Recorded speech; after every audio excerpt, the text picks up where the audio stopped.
Praise the lord. అందరికీ వందనాలు. యేసుక్రీస్తు ప్రభువారు శిలువ మీద పలికినటువంటి 6వ మాటను మనం ధ్యానం చేసుకుందాము. యోహాను సువార్త 19వ అధ్యాయంలోనే మనం కనుక 30వ వచనం చూసుకోగలిగితే, యేసు ఆ చిరక పుచ్చుకొని సమాప్తమైనదని చెప్పి తల వంచి ఆత్మను అప్పగించెను. హల్లెలూయా! హల్లెలూయా! సమాప్తమైనది, సమాప్తమైనది అనేది 6వ మాట. ఏంటి సమాప్తమైనది? ఇట్ ఈస్ ఫినిష్డ్ అంటూ ఉన్నారు. అంటే చాలా మంది లోకంలో ఏమంటూ ఉంటారంటే, యేసుక్రీస్తు ప్రభువారు శిలువలో ఇట్ ఈస్ ఫినిష్డ్ అంటే ఇంకా ఆయన పని అయిపోయింది అని చెప్పుకుంటున్నాడు. ఇంకా అలాగా ఎగతాళిగా మాట్లాడేవాళ్ళు చాలా మంది ఉంటూ ఉంటారనమాట. కానీ ప్రభువైన క్రీస్తు వారు పరిశుద్ధాత్మ ద్వారా మనకి ఈరోజు మాట్లాడుతూ ఉన్నారు. ఇదిగో ఆ పనులన్నీ పూర్తి చేసి సమాప్తమైనది. ఏ పనులు పూర్తి చేసి సమాప్తమైపోయినది? ఈ లోకంలోకి యేసుక్రీస్తు ప్రభువారు ఒక ప్రణాళిక ప్రకారము వచ్చారు. ఆ ప్రణాళికను సంపూర్ణంగా పూర్తి చేశారు. It is finished. అంతా ఫినిష్ చేసి వెళ్లారు.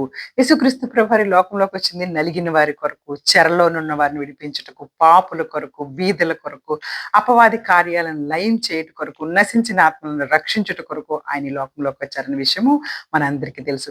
ఈ పనులన్నీ కూడా నేను సమాప్తం చేశాను అని తెలియపరుస్తూ ఉన్నారు.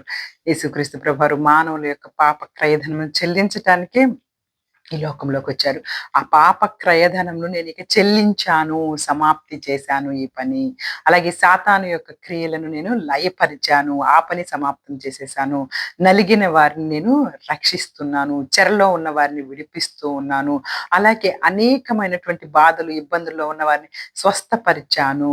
ఈ పనులన్నీ కూడా నేను సమాప్తం చేశాను. తండ్రి చిత్తానుసారంగా ఈ లోకంలోకి వచ్చాను.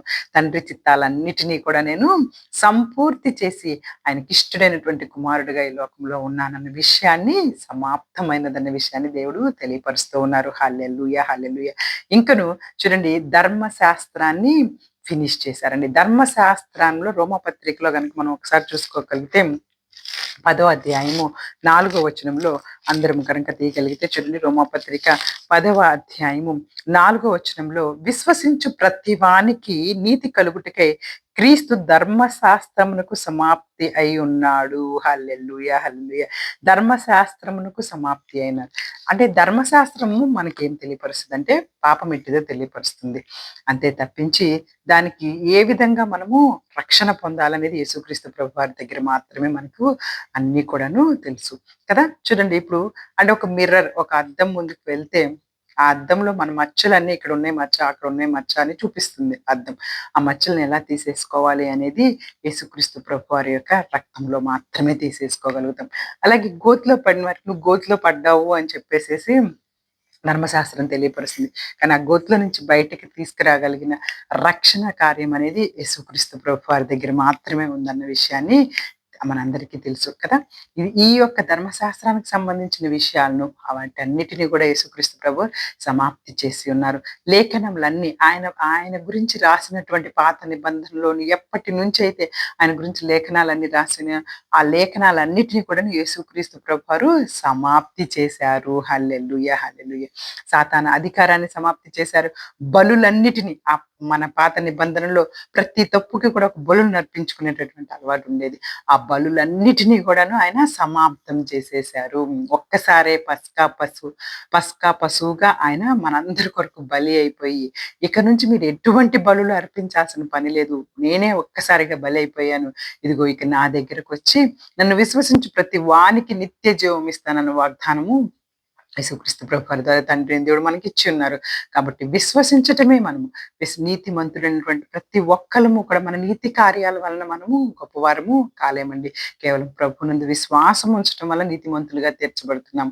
అబ్రహాము గారు దేవుని నమ్మిను, అది ఆయనకు నీతిగా ఎంచబడెను అనే మాట మనకు తెలుసు కదా. కేవలం యేసుక్రీస్తు ప్రభువారిని నమ్మటం, ఈ సువార్తను నమ్మటమే, ఆయన మన కొరకే ఈ లోకంలోకి వచ్చారని, ఆయన మన కొరకే ఈ లోకంలో చనిపోయారని, తిరిగి 3వ దినమున లేచి మరలా పరలోకమునకి ఎక్కి మనందరినీ తీసుకొని వెళ్ళటానికి మరలా తిరిగి వస్తారని, ఈ సువార్తను నమ్మటమే ఈ దినం మనందరం చేయాల్సింది. అలా నమ్మిన మనందరినీ దేవుడు నీతిమంతులుగా తీర్చుతూ ఉన్నారు. ఆయన రాకడలో మనందరినీ కూడా తీసుకెళ్ళటానికి సిద్ధంగా ఉన్నారు. కాబట్టి యేసుక్రీస్తు ప్రభువారు సమాప్తి చేసింది ఏంటి అంటే, అది ధర్మశాస్త్రాన్ని, అలాగే బలులన్నిటినీ సమాప్తం చేశారు. లేఖనములన్నిటినీ ఆయన నెరవేర్చి సమాప్తి చేశారు. తండ్రి అయిన దేవుడిచ్చిన ప్రతి పనిని కూడాను లోకంలో సమాప్తి చేసి తండ్రి అయిన దేవునికి తన ఆత్మను అప్పగించుకున్నారు. హల్లెలూయా! హల్లెలూయా! కాబట్టి ఈ దినం మనందరము కూడాను ఈ యొక్క 6వ మాట ద్వారా మనకిచ్చిన పనులు కూడా ఈ లోకంలో తండ్రి చిత్తానుసారంగా మనకి కూడా ఇచ్చిన బాధ్యతలన్నిటిని మనం కూడా సమాప్తి చేసి తండ్రిని దేవుని దగ్గరికి చేరుకోబోయే క్షణం వరకు కూడాను మనము ఆయన పనిలో ఉండాలని కోరుకుంటూ చిన్ని వాక్యాన్ని దేవుడు ఆశీర్వదించి దీవించును గాక. ఆమేన్. God bless you all. God bless you.